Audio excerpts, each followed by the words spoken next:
a runoff election. The vote percentage of the population who went and voted in that election was 6%. The person won by a couple thousand vote margin. Wow. That's ridiculous. In California, this is one of the places, this was after the Women's March, where they had something like 250,000 people at their march. They couldn't even go out the next week and bother to go vote, which is just infuriating to me. Because the whole point of that was to get activated, right? Go vote.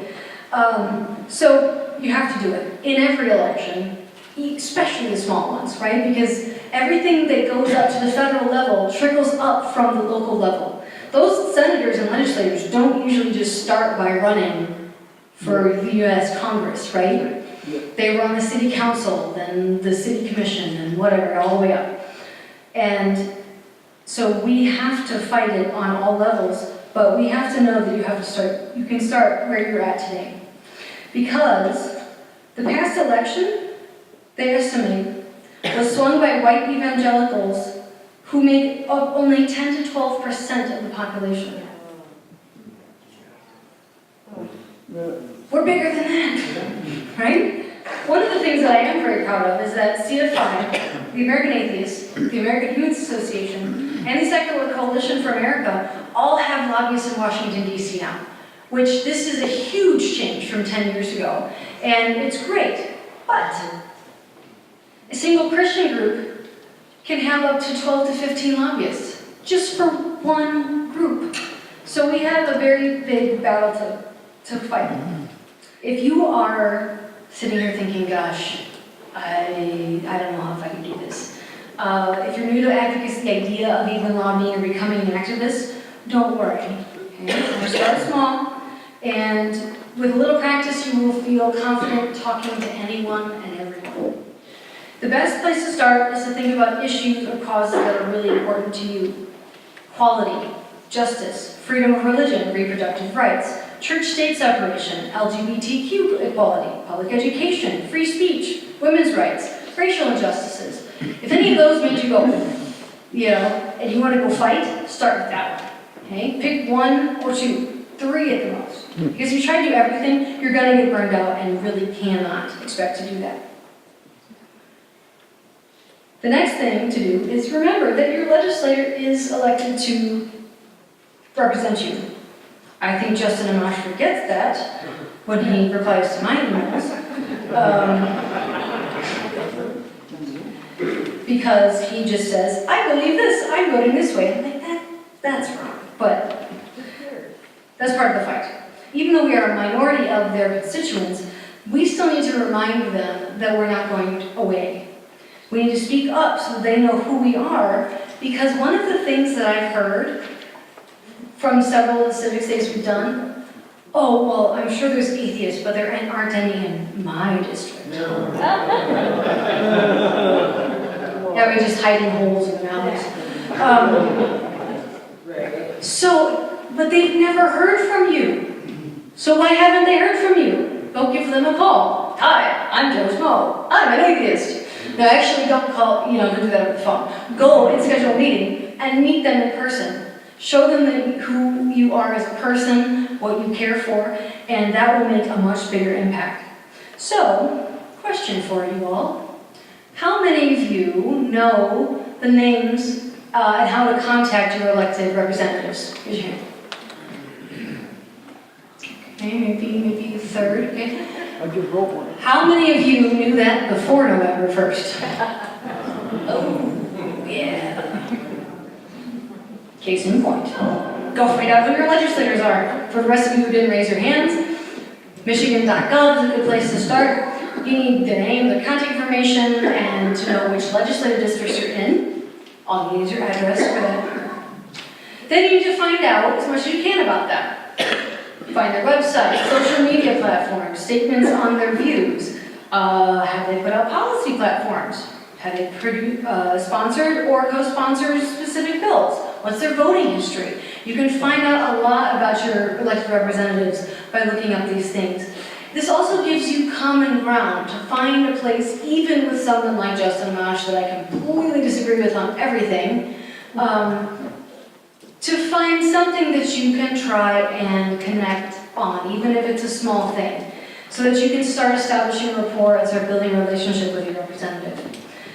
Because then if you run into them in the grocery store, you're going to feel a lot more confident walking up to them and say, hey, I really appreciated that bill that you put in the other day to protect our public education funding. Thank you very much. Or the opposite, depending on the case may be. But you're going to feel a lot more confident walking up and talking to this person if you already know what you're going to talk about. So, that's the first place to start. The second place to start is to be informed about issues and legislation. You need to be proactive in promoting your points of view, but you also need to know what you're talking about. So you need to research the issues from reliable sources that you can cite in a meeting with the representative. And also, another way to find out what's going on is to subscribe to other like-minded organizations' email lists to see what they're working on. I won't even bore you with a list of how many email lists I'm on for that very reason. But it's sometimes a great way for me to find out what they're working on, and they've already got their talking points made. So it's really easy for me to go, okay, this falls within our wheelhouse, I'm going to push it out to my people now, and I'm going to tell them to say the same thing, or very slightly modified version, that ACLU, or Planned Parenthood, or the Nature Conservancy, or any of these other groups are already doing and saying, because that way we're magnifying our voices together, instead of saying, well, I don't like Planned Parenthood's view on this, but I think you should take this slightly different approach that just convolutes the entire issue. And your personal view might be different than that of the group that you're in, or of another group, that's just fine. But if you're joining together in a coalition for something, you can try to put those differences aside so that you can work together to solve those situations. So this is a kind of a brief thing that we go talk about in the advocacy training. But I want to give you guys an overview of kind of the real quick tips and tricks to do to call and meet with your legislators. We have a resource packet that we are putting together. So, you know who your representative is now. You know what you want to call and talk to them about. So what are you going to do? When you contact your officials, probably two things you're going to be doing. Right? You're either going to be calling them to comment specifically on an immediate issue. And if you are doing that, I've seen many articles going around recently saying call them, do not email them. Particularly at the state and local level. We have found this to be incredibly true because they will move bills so fast out of the committee to the floor to voting on it. If you sent them an email at 4 o'clock in the afternoon, they may not see that email until 4 o'clock the next afternoon, and they voted on it at 10 that morning. So you need to call them and talk to them. And you know what? It is terrifying the first time you do this. I was like about to have a panic attack the first time I just tried and called, and it was ringing. And then I'm sitting here thinking like I have to talk straight to the representative because I was silly at that point, about 5 or 6 years ago. And my heart was about beating out of my chest, and the person just said, hi, Representative so-and-so's office, how can I help you? And then nothing.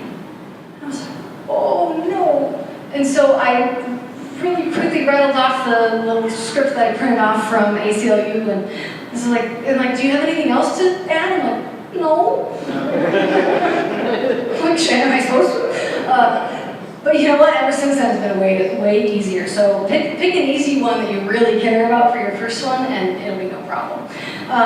And don't worry about talking to a staff person. That's their job, is to talk to you and they relay the information to the representative. In fact, most of the time, you're better off talking to the staff person.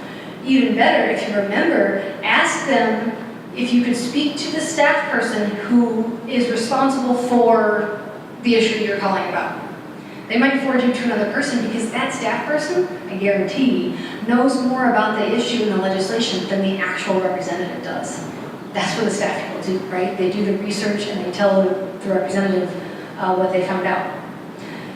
So, if you're calling them, you're going to be either calling them about an issue or you're going to be setting up a meeting, which is a good thing to do by phone, much better than by email. We found this out the hard way the first time we did the Civics Day. because it's much harder for Republicans to ignore phone calls than it is emails. So in-person lobbying is the most effective if you can. And it may not be feasible for you to travel to Washington or Lansing, but watch out for when your representatives are back in their home districts. Does anybody know on Facebook there's a thing called Town Hall? Have you guys heard of this?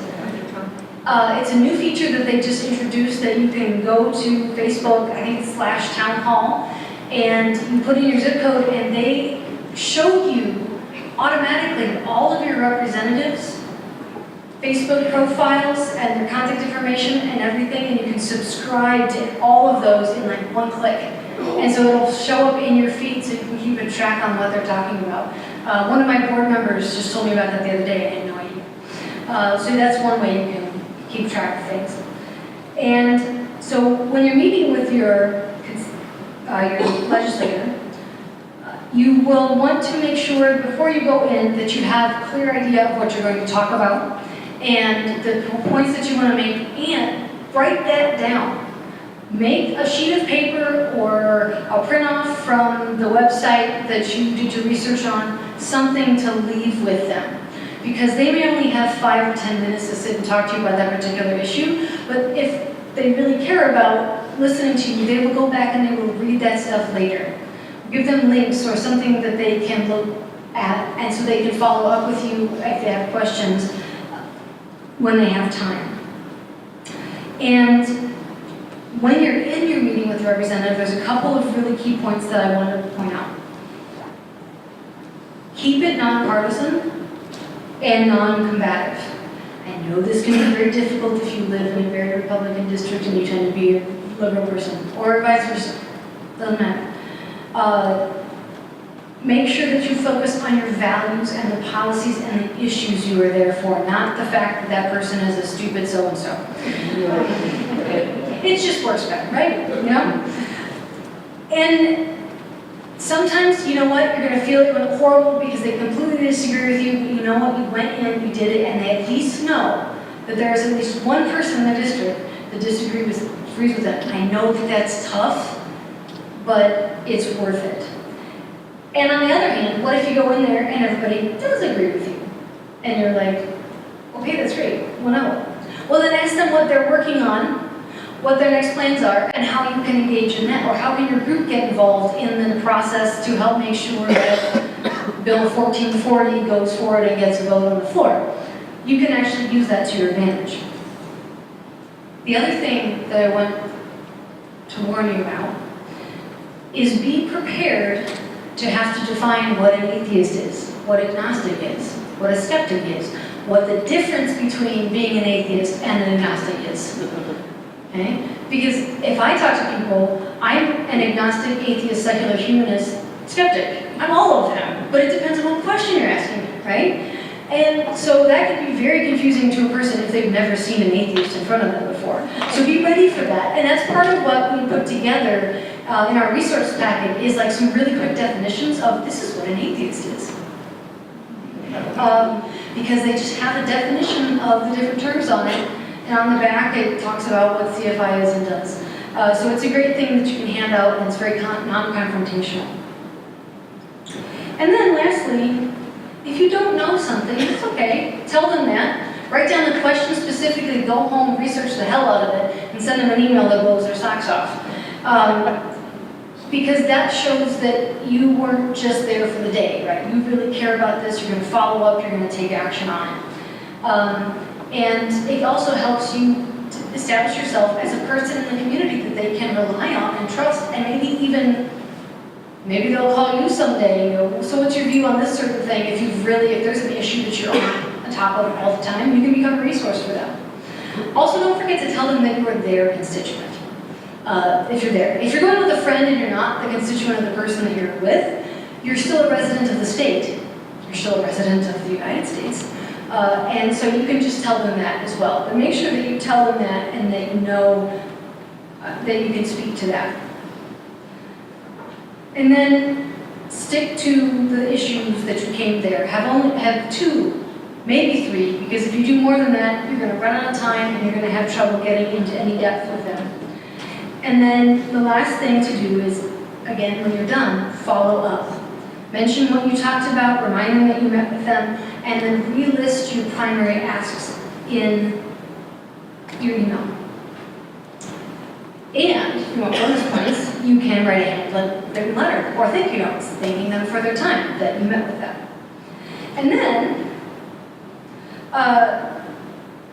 the other thing that we are doing, so we have to know where the legislation is coming from.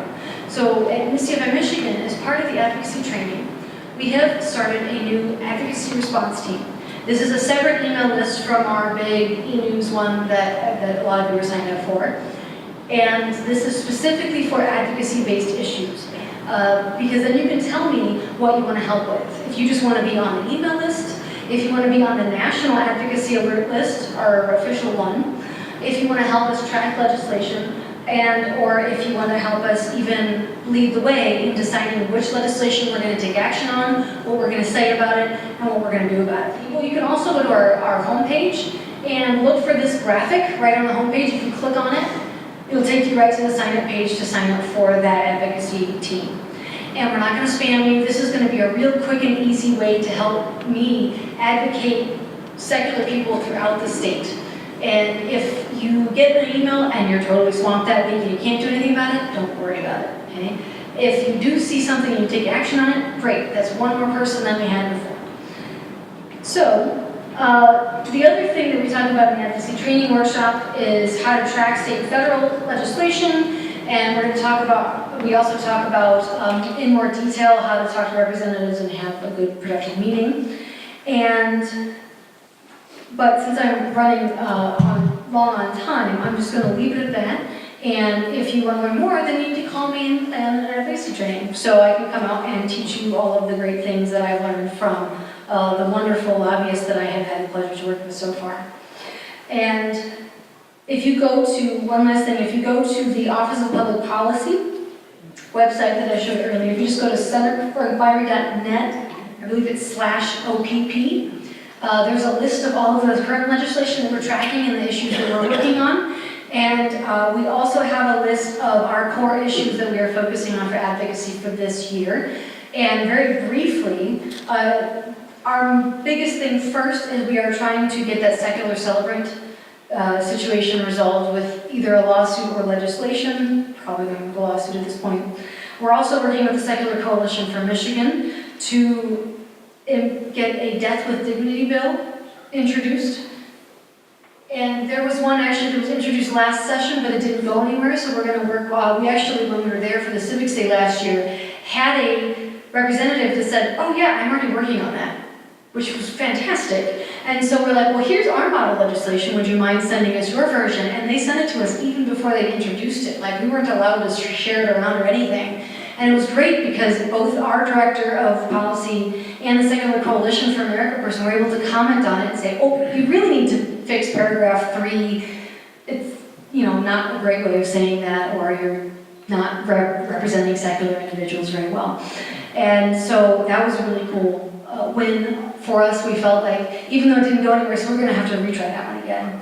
And then obviously the other thing that is top of mind is protecting church-state separation. It's particularly freedom of religion, freedom from religion, and equality for all citizens. So there's some LGBTQ stuff with the trans bathroom bills that we're still dealing with that is slightly more tangential to CFI's core mission, but equality is equality. So it's still something that falls within our wheelhouse. And if you ever have a question about whether or not CFI would take an action on this bill or that bill, just send me an email, and if I don't know, I'll forward it up to Michael real quick, and he's usually good about responding so we can decide if we're going to do something about it.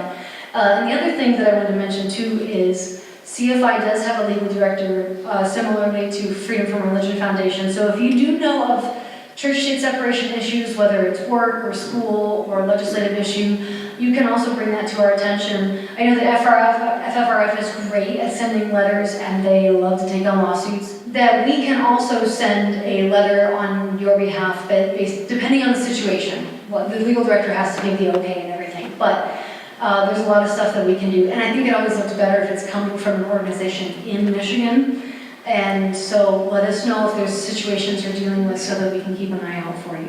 So with that, I'm going to pause there. And if you guys have any other, if you have any questions for me, I'd be happy to take some questions here. While you guys are thinking of questions are coming up, I do want to mention real quick, I forgot to say this. In 2013, CFI coalition with several other organizations, including Americans United, the Coalition for America, the Richard Dawkins Foundation, well actually they're part of us now, and several other groups started this openly secular campaign, and they have some really awesome resources for getting out there and talking about your beliefs as a secular person, whatever label you choose. So check out their website, just search openly secular, and these are all downloadable PDFs. They have one for clergy, they have employees, spouses, students, and it's a great place, I think, to start if you're having trouble having conversations with people about your views as a secular person. This is a really non-confrontational way that you can get some good information. So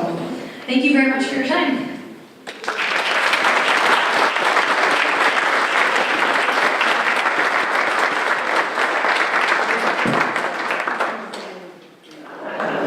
Remember, it should be stated in the form of the question.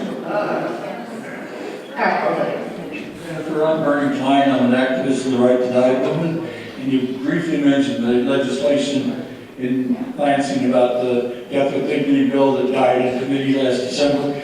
I don't know if you know that it is reopened, and it being resubmitted. It's bills 4461 and 4462, and if you want to bug the committee, which is dominated by right to life Republicans, you go to Michigan.gov and go to the Health Policy Committee, and you'll get a list of every name here. And I have already written to every member of the committee urging them to take action on this bill, at least to get it to public discussion rather than just let it die again. Great, Bernie, thank you so much. And I know that you and I have spoken before about that stuff as well, so thank you so much for your work on that. I'm great to hear, I'm glad to hear that it's already back in the session. Any other questions? Hey, Wissam. I just actually wanted to share that some people, due to their schedules, an easy way to get involved with this is through an app. I've tried a few apps, but I found this to be the most useful. It's called Vote Spotter. And basically, you put your address, it will link you to your legislators. It will tell you what they have voted on. You agree or disagree with them. And also, there's fast links to call or email or share on Facebook, Twitter, etc. So I find it to be very easy to be involved with your legislators directly through it. Good, great. And that reminds me, I forgot to mention, at the senatorfranklark.net/OPP site, we have a list of the bills that we're working on, and you can also find our talking points there. And the other thing that, at my previous training, a attendee suggested two apps called Trackbill and Countable. So if you want to look at, I haven't actually checked those out yet, but I guess it's a really easy way to do stuff kind of similar to what Wissam was just saying. Daylight savings time affects everybody. I went to Lansing a couple of months ago for Bill 4011. As a voice for children, I was against businesses and the Golf Association. So I'd appreciate it if everybody for children, because the pediatricians and the doctors want to start school later, and daylight savings time comes along and nullifies that, and it hurts safety, health for all adults, and especially children.